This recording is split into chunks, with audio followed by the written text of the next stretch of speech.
केन्द्रापड़ा जिला अंतर्गत मार्साखाई ब्लॉक बेरुआ पंचायत बेरुआ ग्राम में गौतम बुद्ध कमिटी मुख्य भीमसेन दास और समस्त सदस्य द्वारा प्रतिवर्ष भली डिसेम्बर मास 10 तारिख में वार्षिकोत्सव पालित हो महाकारुणिक एसआर आलोक गौतम बुद्धଙ୍କ तृतीय वार्षिकोत्सव प्रतिमूर्तिर स्थापित दिवस आनंद उल्लासर सहित पालित होगा सहित एक सभा आयोजन होता। गौतम बुद्ध कमिटी पक्षर अतिथि द्वारा गौतम बुद्धଙ୍କ प्रतिमूर्ति पुष्प माल्यार्पण नारी शिक्षार जननी माता सावित्रीबाई फुले और बुद्धि सत्य ज्ञानर प्रतीक डॉक्टर बाबा साहेब आंबेडकर फोटोचित्र में पुष्प माल्यार्पण प्रदीप प्रज्वलन करने सहित त्रिशरण पंचशर गान कर अतिथि मानक फूलतड़ा उत्तर दे अतिथि मानक सम्मानित कर सभा सभा संचालन करते केन्द्रापड़ा जिलार बहुजन समाज पार्टीर युवनेता किशोर चंद्र मल्लिक अर्थात मिठू भाई ए सभा मुख्य अतिथि भाव जोगदे विशिष्ट आंबेडकर वित्ती और बहुजन समाज पार्टीर वरिष्ठ नेता अशोक कुमार सेठी सम्मानीय अतिथि भाव जोगदे पाटकुरा निर्वाचन मंडल एससी एसटी संगठन युवनेता समाजसेवी क्षीरोद मल्लिक मुख्य वक्ता भाव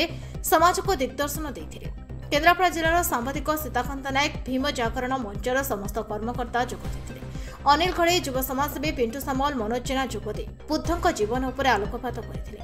शेष में महेंद्र मल्लिक समस्त अतिथि मानक धन्यवाद दे सभासंग करथिले।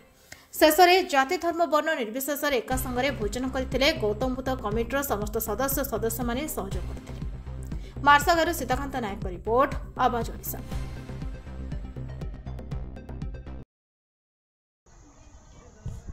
परिचय देवे मो ना अशोक कुमार सेठी आम घर हूँ तेरगाँ मु बहुजन समाज पार्टी जन कार्यकर्ता। आज जो कार्यक्रम होता गौतम बुद्धଙ୍କ संपर्क में तृतीय वार्षिक उत्सव से संपर्क में बार्ता रखिए। गौतम बुद्धଙ୍କର जो समता एकता आउ अंधविश्वास समाज दूर करने आ बाबा साहेब गौतम बुद्धଙ୍କ चिंताधारा को जो संविधान में लिपिबद्ध कले तारी उपर मोर तर्क थिला। मो कहवा कथा देश में शिक्षा और स्वास्थ्य को ये संपूर्ण सरकारी रहा कथा आ प्राइवेट उच्छेद हो कथा। कारण मंत्री ठारू मूलिया मजुरिया जाके पिला माने गोटे प्रकार सरकारी मेडिकल ट्रिटमेंट हेबे सरकारी स्कूल रे पढ़िले दक्षता कार जानी हबो। सेथिपाई आमर ये आंदोलन मुझे प्रचार प्रसार करुँची जे देशरू संपूर्ण घरोईकरण उच्छेद करा शिक्षा स्वास्थ्य उपरू आ संपूर्ण सरकारी व्यवस्था लागू हम समस्ते गोटे प्रकार पाठ पढ़े गोटे प्रकार सुविधा पाइबा। सर युवपीढ़ी कौन आपनकर वार्ता रहिबो? युवपीढ़ी माने को वार्ता रहिबो सेमाने भोटर परिवर्तन करी सरकार परिवर्तन कले मोर जो चिंताधारा ये आउ शिक्षा स्वास्थ्य को संपूर्ण सरकारी करवा एटा सरल सुंदर सुगम आ शीघ्र भी हो पारिबो। धन्यवाद।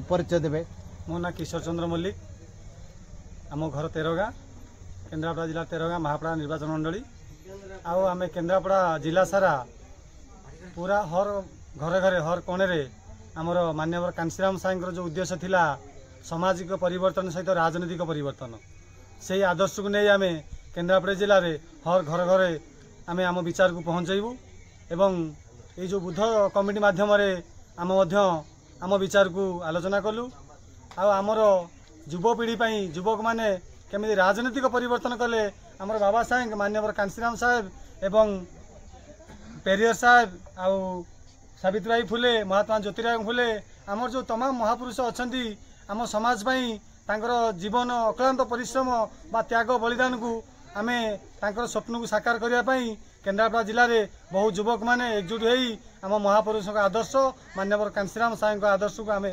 नहीं आमे दिल्ली पल्ली लड़ाई करुचु। आमर दिल्ली रे केमिति आम शासन हम आमे सही पाई लड़ाई करुचु। आमे निश्चित आगामी दिन में आमे बहुजन समाज मंगल पाई आमे कांशीराम साहेब जो पार्टी देइचंदी से पार्टी अनुप्राणित होई आमे आगामी दिन लड़ाई करूँ। आ प्रति गाँव रे ये बुद्ध जयंती बुद्ध बा आंबेडकर जयंती कांशीराम जयंती फुले जयंती पालन करी आम विचार को देबू आ मनुवादी सरकार को हटाई आम निज सरकार स्थापन करूँ। कौन कहे आज जो बुद्धଙ୍କର तृतीय वार्षिक जयंती बेरुआ ग्राम रोचे? नमस्कार मो ना क्षीरोद मल्लिक मो घर दलंता मु केन्द्रापड़ा जिलार जड़े सामाजिक कर्मी हिसाब से दीर्घ दिन धरी बहुजन आंदोलन विभिन्न सभा समिति माध्यम सचेतन कार्यक्रम आम करुँ। कथा हूँ या जो महान चिंता नायक क्रांतिकारी महापुरुष मैंने थे गौतम बुद्ध हूँ Baba Saheb doctor B are Ambedkar हूँ बा माता सावित्रीबाई फुले हूँ बा मान्यवर कांशीराम साहेब हूँ तांकर जो चिंता थिला सी समाजर सबु श्रेणी सबु वर्गर लोक एकता करी एक बंधन में बांधा तलठू ऊपर पर्यंत केमी सामिल करेंगे ये जो सामूहिक लड़ाई थिला से सामूहिक लड़ाई की साकार करने आम जीवन में मु शेष पर्यंत मु लड़ाई जारी रखी आगामी दिन युवपीढ़ी मानू यही वार्ता दूची हे बंधु माने हे माँ माने हे भौणी माने हे भाई माने हे चाषी मूलिया समस्ते आस ये महान कार्यक्रम को सहयोग करी तन मन धन दे आगे नवा धन्यवाद। मंगल। धन्यवाद।